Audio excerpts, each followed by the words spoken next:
Bonjour, bonjour bien-aimé, notre Dieu est merveilleux, vraiment il est redoutable.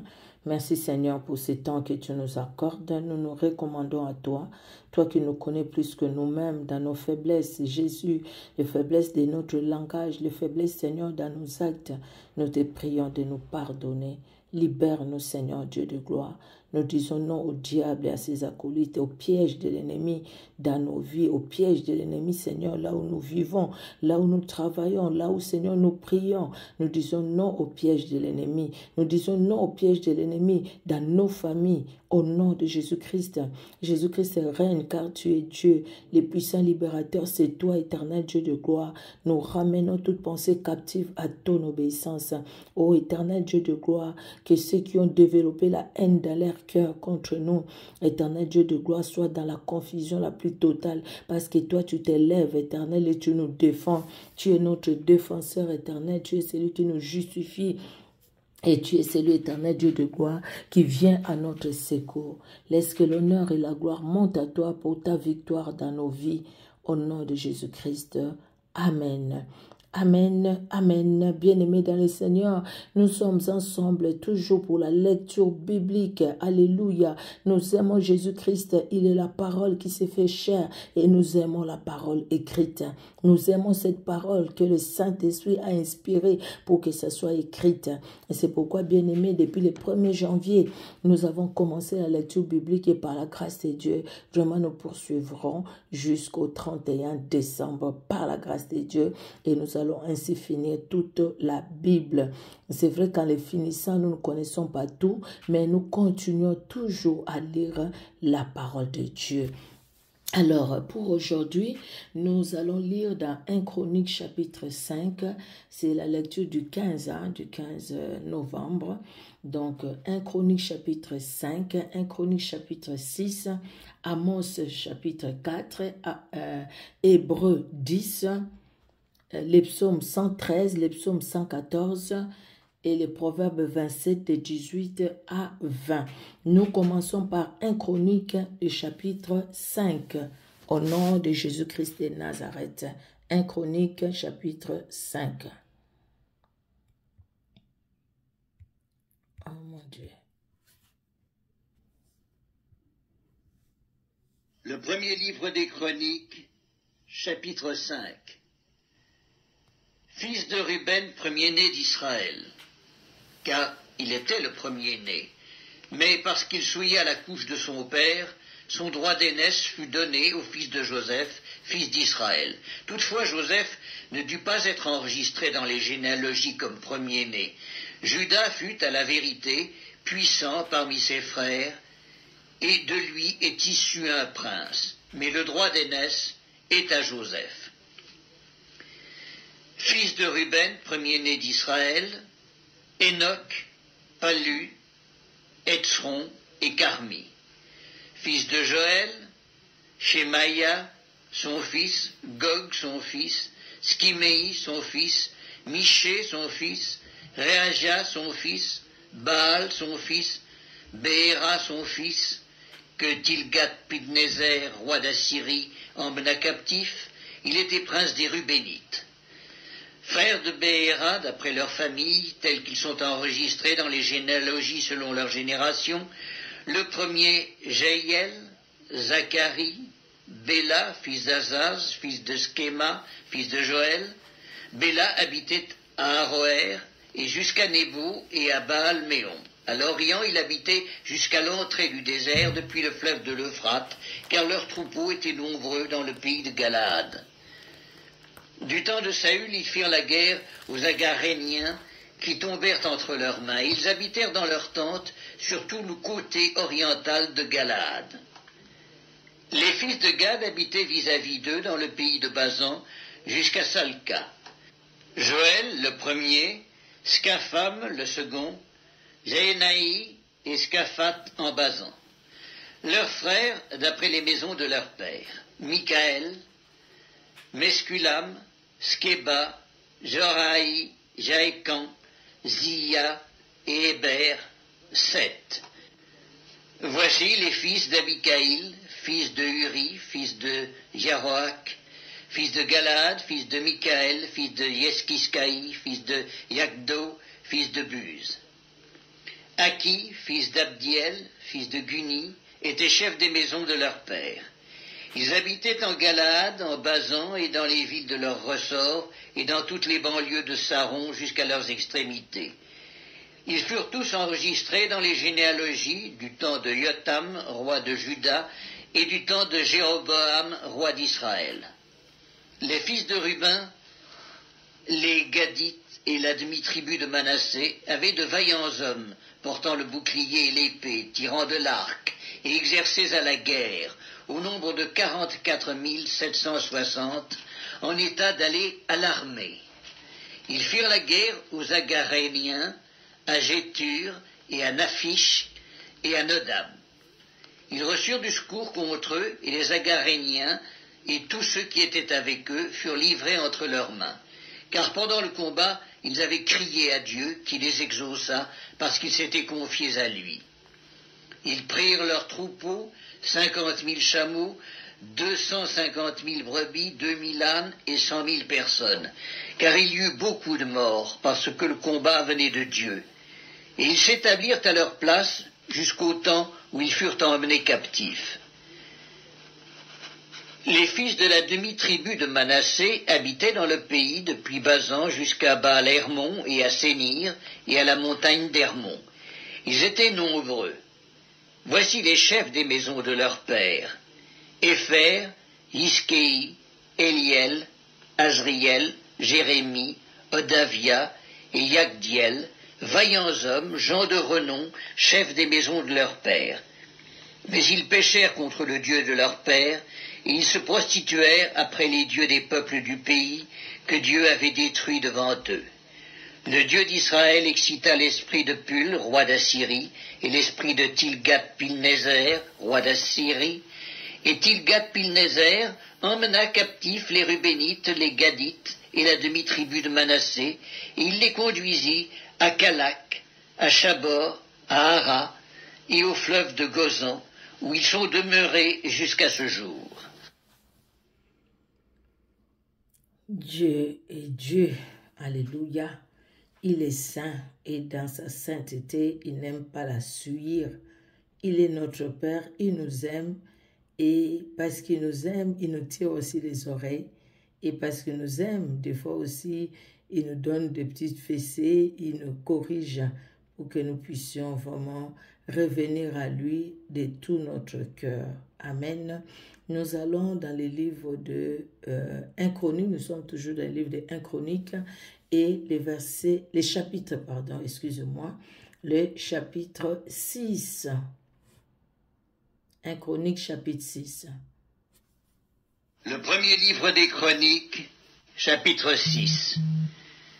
Fils de Lévi, Gerscom, Kehat et Merari, fils de Kehat, Amram, Yitséar, Hébron et Uziel, fils d'Amram, Aaron et Moïse, et Marie, fils d'Aaron, Nadab, Abihu, Éléazar et Itamar.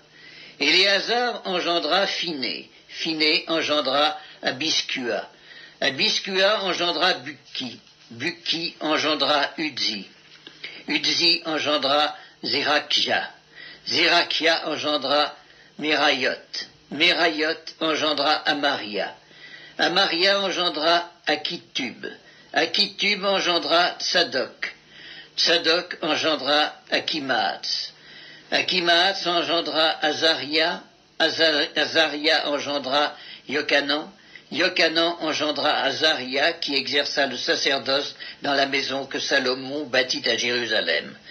Azaria engendra Amaria, Amaria engendra Akitub, Akitub engendra Tsadok, Tsadok engendra Skaloum, Skaloum engendra Ilkja, Ilkja engendra Azaria, Azaria engendra Seraya, Seraya engendra Yotsadak, Yotsadak s'en alla quand l'Éternel emmena en captivité Juda et Jérusalem par Nebuchadnezzar. Fils de Lévi, Gerscom, Kehat et Merari. Voici les noms des fils de Gerscom, Libni et Skiméi. Fils de Kehat, Amram, Yitzéar, Hébron et Uziel. Fils de Merari, Makli et Muski. Ce sont là les familles de Lévi selon leur père. De Gerscom, Libni son fils, Yakat son fils, Zimma son fils, Yoach son fils, Iddo son fils, Zérak son fils, Yatraï son fils. Fils de Kehat, Aminadab son fils, Coré son fils, Assir son fils, Elkana son fils, Ebiasaph son fils, Assir son fils, Takat son fils, Uriel son fils, Ozias son fils, Saül son fils. Fils d'Elkana, Amasaï et Akimoth. Elkana son fils, Elkana Tsopaï son fils, Nakat son fils, Eliab son fils, Hierokam son fils, Elkana son fils, et les fils de Samuel le premier-né, Vaskni et Abijah. Fils de Merari, Makli, Libni son fils, Skiméi son fils, Uzza son fils, Skiméa son fils, Aguia son fils, Azaïa son fils. Voici ceux que David établit pour la direction du chant dans la maison de l'Éternel, depuis que l'arche eut un lieu de repos. Ils remplirent les fonctions de chantre devant le tabernacle, devant la tente d'assignation, jusqu'à ce que Salomon eût bâti la maison de l'Éternel à Jérusalem, et ils faisaient leur service d'après la règle qui leur était prescrite. Voici ceux qui officiaient avec leurs fils. D'entre les fils des Kéatites, Éman, le chantre, fils de Joël, fils de Samuel, fils d'Elkana, fils de Hierokam, fils d'Eliel, fils de Toak, fils de Tsuf, fils d'Elkana, fils de Makat, fils d'Amasaï, fils d'Elkana, fils de Joël, fils d'Azaria, fils de Sophonie, fils de Takat, fils d'Assir, fils d'Epsaïa, fils de Coré, fils de Yitzéar, fils de Kehat, fils de Lévi, fils d'Israël. Son frère, Asaph, qui se tenait à sa droite, Asaph, fils de Bérekia, fils de Skiméa, fils de Michaël, fils de Baaséja, fils de Malkija, fils d'Ethni, fils de Zérak, fils d'Adaja, fils d'Étan, fils de Zimma, fils de Skiméi, fils de Yakat, fils de Gershom, fils de Lévi. Fils de Merari, leur frère, à la gauche. Étan, fils de Kiski, fils d'Abdi, fils de Maluk, fils de Askabia, fils d'Amatsia, fils de Ilkija, fils d'Amtsi, fils de Bani, fils de Skemer, fils de Makli, fils de Muski, fils de Merari, fils de Lévi. Leurs frères, les Lévites, étaient chargés de tout le service du tabernacle de la maison de Dieu. Aaron et ses fils offraient les sacrifices sur l'autel des holocaustes et l'encens sur l'autel des parfums. Ils remplissaient toutes les fonctions dans le lieu très saint et faisaient l'expiation pour Israël selon tout ce qu'avait ordonné Moïse, serviteur de Dieu. Voici les fils d'Aaron. Éléazar, son fils. Phiné, son fils. Abiskua, son fils. Bukki, son fils. Uzzi, son fils. Zérakia, son fils. Merayot, son fils. Amaria, son fils. Akitub, son fils. Tsadok, son fils. Akimat, son fils. Voici leurs habitations selon leurs enclos dans les limites qui leur furent assignées. Aux fils d'Aaron de la famille des Kéatites, indiqués les premiers par le sort, on donna Hébron dans le pays de Juda et la banlieue qui l'entoure. Mais le territoire de la ville et ses villages furent accordés à Caleb, fils de Yéphuné. Aux fils d'Aaron on donna la ville de refuge Hébron, Libna et sa banlieue, Jatir, Escplémoa et sa banlieue, Hylène et sa banlieue, Débir et sa banlieue, Ascan et sa banlieue, Beth-Shemesh et sa banlieue, et de la tribu de Benjamin, Géba et sa banlieue, Alémet et sa banlieue, Anatoth et sa banlieue. Total de leurs villes, 13 villes, d'après leur famille. Les autres fils de Kehath eurent par le sort 10 villes des familles de la tribu d'Éphraïm, de la tribu de Dan et de la demi-tribu de Manassé.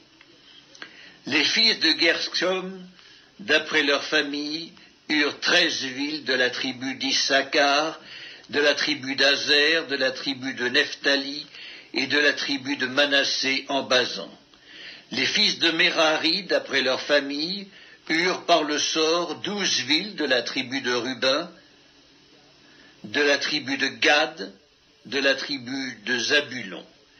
Les enfants d'Israël donnèrent aux Lévites les villes et leurs banlieues. Ils donnèrent par le sort de la tribu des fils de Juda, de la tribu des fils de Siméon et de la tribu des fils de Benjamin, ces villes qu'ils désignèrent nominativement. Et pour les autres familles des fils de Kehath, les villes de leur territoire furent de la tribu d'Éphraïm. Ils leur donnèrent la ville de refuge Sichem et sa banlieue, dans la montagne d'Éphraïm, Gézer et sa banlieue, Yokmeam et sa banlieue, Beth-Horon et sa banlieue, Ajalon et sa banlieue, et Gathrimon et sa banlieue. Et de la demi-tribu de Manassé, Aner et sa banlieue, et Biléam et sa banlieue, pour la famille des autres fils de Kehath. On donna aux fils de Gershom, de la famille de la demi-tribu de Manassé, Golan en Basan et sa banlieue, et Ashtaroth et sa banlieue. De la tribu d'Issachar, Kédesk et sa banlieue, Dobrat et sa banlieue, Ramoth et sa banlieue, et Anem et sa banlieue. De la tribu d'Azer, Maskal et sa banlieue, Abdon et sa banlieue, Ukok et sa banlieue, et Rehob et sa banlieue. Et de la tribu de Nephtali, Kédesk en Galilée et sa banlieue, Hamon et sa banlieue, et Kirjataïm et sa banlieue.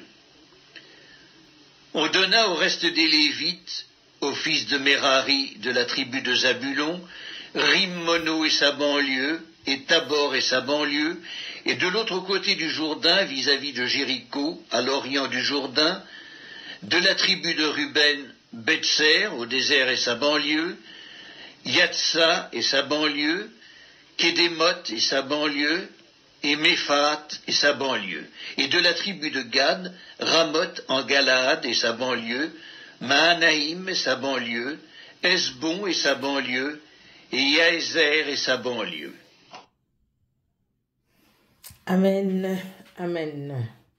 Alors, nous allons aller dans le livre d'Amos, ou Amon, et ils disent Amon, Amos, et nous allons lire le chapitre 4, le livre Amon, voilà, et le chapitre 4. Là, c'est pas long du tout. Amos 4. Écoutez cette parole, génisse de Basan qui êtes sur la montagne de Samarie, vous qui opprimez les misérables, qui écrasez les indigents, et qui dit, à vos maris, apportez, et buvons. Le Seigneur, l'Éternel, l'a juré par sa sainteté, voici, les jours viendront pour vous où l'on vous enlèvera avec des crochets, et votre postérité avec des hameçons. Vous sortirez par les brèches, chacune devant soi, et vous serez jetés dans la forteresse, dit l'Éternel. Allez à Bethel, et péchez. Allez à Gilgal, et péchez davantage. Offrez vos sacrifices chaque matin, et vos dîmes tous les 3 jours. Faites vos sacrifices d'action de grâce avec du levain. Proclamez, publiez vos offrandes volontaires, car c'est là ce que vous aimez, enfants d'Israël, dit le Seigneur, l'Éternel. Et moi, je vous ai envoyé la famine dans toutes vos villes, le manque de pain dans toutes vos demeures. Malgré cela, vous n'êtes pas revenus à moi, dit l'Éternel. Et moi, je vous ai refusé la pluie, lorsqu'il y avait encore 3 mois jusqu'à la moisson. J'ai fait pleuvoir sur une ville, et je n'ai pas fait pleuvoir sur une autre ville, un champ a reçu la pluie, et un autre qui ne l'a pas reçu s'est desséché. 2, 3 villes sont à l'accent aigu vers une autre pour boire de l'eau, et elles n'ont point apaisé leur soif. Malgré cela, vous n'êtes pas revenus à moi, dit l'Éternel. Je vous ai frappé par la rouille et par la nielle, vos nombreux jardins, vos vignes, vos figuiers et vos oliviers ont été dévorés par les sauterelles. Malgré cela, vous n'êtes pas revenus à moi, dit l'Éternel. J'ai envoyé parmi vous la peste, comme en Égypte, j'ai tué vos jeunes gens par l'épée, et laissé prendre vos chevaux, j'ai fait monter à vos narines l'infection de votre camp. Malgré cela, vous n'êtes pas revenus à moi, dit l'Éternel.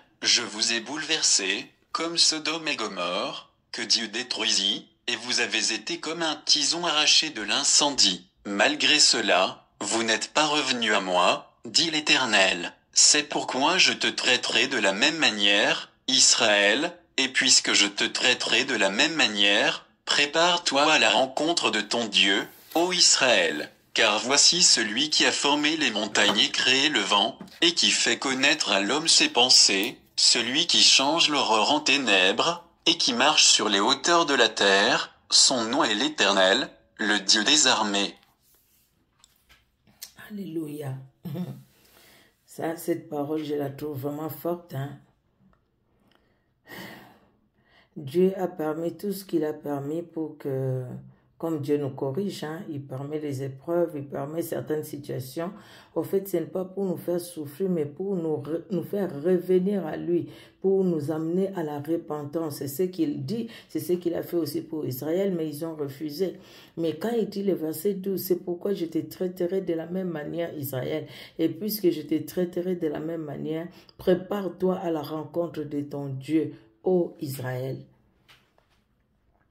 Alléluia. Nous devons nous préparer jour après jour. Regardons dans quel temps nous vivons aujourd'hui. Les temps sont vraiment mauvais. Nous devons vraiment nous préparer et tenir compte des remarques que le Saint-Esprit nous fait, afin que nous puissions nous approcher encore plus de notre Dieu. C'est vrai que de nous-mêmes, par notre chair, nous n'arriverons pas. Mais seul le Saint-Esprit est capable de nous aider, en tout cas, pour que nous puissions nous approcher encore plus de Dieu et que nous puissions vivre sa parole et que nous puissions chercher la sanctification. La Bible nous le dit, sans laquelle personne ne verra l'Éternel. Amen. Nous allons aller dans le livre des Hébreux au chapitre 10. Oui, c'est ça, Hébreux 10. Hébreux chapitre 10.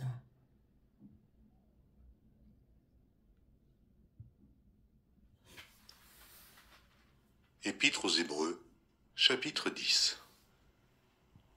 En effet, la loi qui possède du nombre des biens à venir et non l'exacte représentation des choses ne peut jamais, par les mêmes sacrifices qu'on offre perpétuellement chaque année, amener les assistants à la perfection. Autrement, n'aurait-on pas cessé de les offrir, parce que ceux qui rendent ce culte, étant une fois purifiés, n'auraient plus eu aucune conscience de leurs péchés.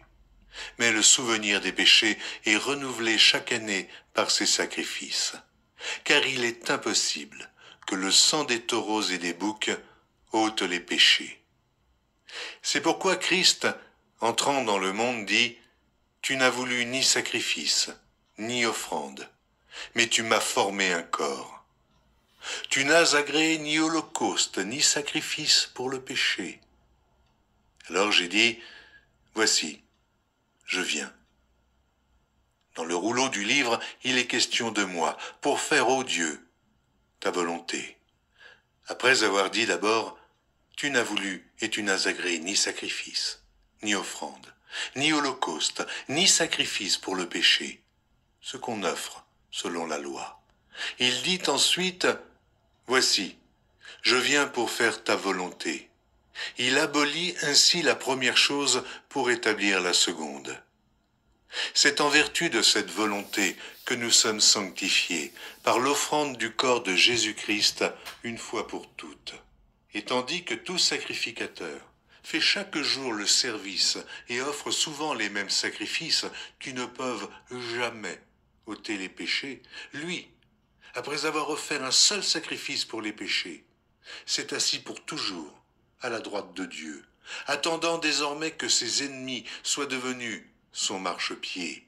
Car par une seule offrande, il a amené à la perfection pour toujours ceux qui sont sanctifiés. C'est ce que le Saint-Esprit nous atteste aussi, car, après avoir dit « Voici l'alliance que je ferai avec eux, après ces jours-là, dit le Seigneur, je mettrai mes lois dans leur cœur, et je les écrirai dans leur esprit. » Il ajoute « Et je ne me souviendrai plus de leurs péchés ni de leur iniquité. » Or, là où il y a pardon des péchés, il n'y a plus d'offrande pour le péché.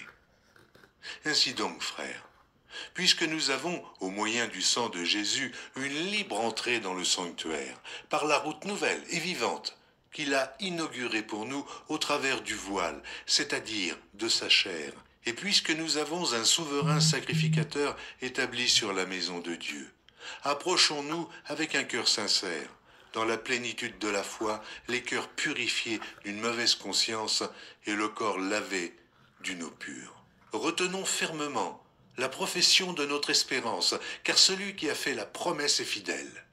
Veillons les uns sur les autres pour nous exciter à la charité et aux bonnes œuvres. N'abandonnons pas notre assemblée, comme c'est la coutume de quelques-uns, mais exhortons-nous réciproquement, et cela d'autant plus que vous voyez s'approcher le jour. Car si nous péchons volontairement, après avoir reçu la connaissance de la vérité, il ne reste plus de sacrifice pour les péchés, mais une attente terrible du jugement et l'ardeur d'un feu qui dévorera les rebelles. Celui qui a violé la loi de Moïse meurt sans miséricorde, sur la déposition de 2 ou 3 témoins. Et quel pire châtiment pensez-vous que sera jugé digne celui qui aura foulé aux pieds le Fils de Dieu, qui aura tenu pour profane le sang de l'alliance par lequel il a été sanctifié et qui aura outragé l'esprit de la grâce. Car nous connaissons celui qui a dit « À moi la vengeance, à moi la rétribution ». Et encore, le Seigneur jugera son peuple. C'est une chose terrible que de tomber entre les mains du Dieu vivant.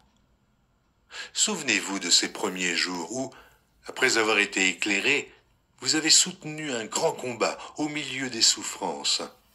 D'une part exposé comme en spectacle aux opprobres et aux tribulations, et de l'autre, vous associant à ceux dont la position était la même. En effet, vous avez eu de la compassion pour les prisonniers, et vous avez accepté avec joie l'enlèvement de vos biens, sachant que vous avez des biens meilleurs et qui durent toujours. N'abandonnez donc pas votre assurance, à laquelle est attachée une grande rémunération. Car vous avez besoin de persévérance, afin qu'après avoir accompli la volonté de Dieu, vous obteniez ce qui vous est promis. Encore un peu de temps. Celui qui doit venir viendra, et il ne tardera pas. Et mon juste vivra par la foi, mais s'il se retire, mon âme ne prend pas plaisir en lui. Nous ne sommes pas de ceux qui se retirent pour se perdre, mais de ceux qui ont la foi pour sauver leur âme. Amen. Amen. Le verset 29, de quel pire châtiment, déjà le 28, celui qui a violé la loi de Moïse meurt sans miséricorde sur la déposition de 2 ou de 3 témoins. De quel pire châtiment pensez-vous que sera jugé digne celui qui aura foulé aux pieds les fils de Dieu, qui aura tenu pour profane le sang de l'alliance par lequel il a été sanctifié et qui aura outragé l'esprit de la grâce. Amen. Que le Saint-Esprit nous aide vraiment à saisir cette parole, bien-aimée dans le Seigneur. Fouler le sang de Jésus, bien-aimé, fouler aux pieds le Fils de Dieu, donc Jésus-Christ de Nazareth. Moi, quand j'ai lu de tels passages, au fait, je me dis, mais ceux qui font des choses abominables aujourd'hui, mais en tenant la Bible en main, ils lisent la même Bible que nous ou ils lisent une autre Bible. Ils devraient avoir la crainte de Dieu et avoir même peur de ce qu'ils font, ce qui amène le peuple de Dieu dans des pratiques ténébreuses, tout simplement parce qu'ils veulent que les gens les voient et que les gens les connaissent. Ils veulent être des stars au lieu de chercher Jésus-Christ, au lieu de présenter Jésus-Christ, de faire des disciples de Christ. Mais ils font des fidèles de l'Église, leurs fanatiques. Jésus-Christ revient bientôt. Amen. La Bible dit encore dans le verset 38, « Et mon juste vivra par la foi. Mais s'il se retire, mon âme ne prend pas plaisir en lui. » S'il se retire, mon âme ne prend pas plaisir en lui. Et vous qui dites, vous dites, non, si vous avez reçu Jésus-Christ, vous êtes sauvés, même si vous vivez dans les péchés, vous n'allez jamais perdre la foi, perdre votre salut. C'est quel évangile? Et mon juste vivra par la foi. Mais s'il se retire, mon âme ne prend pas plaisir en lui. Nous ne sommes pas de ceux qui se retirent pour se perdre, mais de ceux qui ont la foi pour sauver leur âme. Donc, pour sauver notre âme, nous devons persévérer dans la foi. Nous devons croire au Seigneur et demeurer dans sa parole. Alléluia, c'est clair. Amen, amen. Nous allons dans les psaumes. Alors, les psaumes 113 et les psaumes 114. Les psaumes 113. Louez l'Éternel, serviteur de l'Éternel. Louez le nom de l'Éternel. Que le nom de l'Éternel soit béni dès maintenant et à jamais. Du lever du soleil jusqu'à son couchant, que le nom de l'Éternel soit célébré. L'Éternel est élevé au-dessus de toutes les nations. Sa gloire est au-dessus des cieux. Qui est semblable à l'Éternel, notre Dieu? Il a sa demeure en haut. Il abaisse les regards sur le ciel et sur la terre. De la poussière, il retire les pauvres. Du fumier, il relève l'indigent. Pour le faire asseoir avec les grands de son peuple. Il donne une maison à celle qui était stérile. Il en fait une mère joyeuse au milieu de ses enfants. Louez l'Éternel. Les psaumes 114. Quand Israël sortit d'Égypte, quand la maison de Jacob s'éloigna d'un peuple barbare, Juda devint son sanctuaire. Israël fit sa domaine. La mer les vit et s'enfuit, les Jourdains se tourna en arrière. Les montagnes sautèrent comme des béliers, les collines comme des agneaux. Qu'as-tu, mer, pour t'enfuir, Jourdain, pour retourner en arrière? Qu'avez-vous, montagne, pour sauter comme des béliers, et vous, collines, comme des agneaux? Tremble devant le Seigneur, ô terre, devant le Dieu de Jacob, qui change les rochers en étangs, les rocs en source d'eau. Amen, amen. Nous allons finir par les livres des Proverbes 27, 18 à 20, pardon. 27, 18 à 20. Celui qui soigne un figuier en mangera les fruits, et celui qui garde son maître sera honoré. Comme dans l'eau, les visages répondent au visage, ainsi les cœurs de l'homme répondent au cœur de l'homme. Les séjours des morts et l'abîme sont insatiables, de même les yeux de l'homme sont insatiables. Merci Seigneur Jésus-Christ pour ce temps que tu nous as accordé pour cette parole éternelle qui édifie nos cœurs. Merci Père très saint d'étendre encore ta main puissante dans nos vies et dans chaque membre de nos familles, de garder, de protéger tout un chacun. Merci pour l'œuvre de Golgotha, merci pour le sang de Golgotha qui forme une muraille de feu tout autour de nos vies. Et merci Seigneur parce que le Saint-Esprit nous donne ta victoire. À toi l'honneur, à toi la gloire, dans le nom puissant de Jésus-Christ que nous avons ainsi prié. Amen. Amen, amen. Que Dieu vous bénisse. Soyez richement bénis. Vous qui nous suivez sur Facebook et vous qui nous suivez sur YouTube, que Dieu vous bénisse. Au revoir.